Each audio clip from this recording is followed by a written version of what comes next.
Construction season is fast approaching. Aaron Stuvey has a breakdown of what's on the construction schedule throughout the year.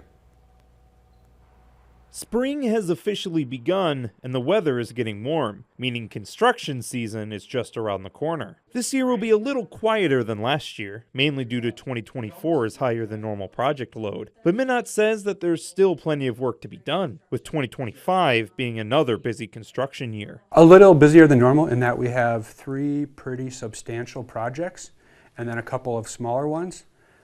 So three full-on projects with detours and extensive grading and reconstructions. The first major project is a familiar one, Highway 93 near Henderson. That project is entering its second of 3 years, and the total reconstruction and raising of the road won't finish until the end of 2026. Beginning and ending this year is work on Highway 60 in Lake Crystal, between Blue Earth County Road 20 and Lakeview Road. That project will see utility work and a bridge repair, among other modifications. Construction will begin in April and will see traffic detour to Highway 169 and County Road 13. Finally, construction will begin on Highway 22 between Mankato and St. Peter. The 2-year project will see dedicated turn lanes installed throughout the highway and repaving. Work will begin later this spring and go until the end of next year, but the road will reopen this winter. Alongside the major projects, smaller projects are planned throughout the region that won't see any detours, but will see crews doing work along the roadway. Follow posted detour routes,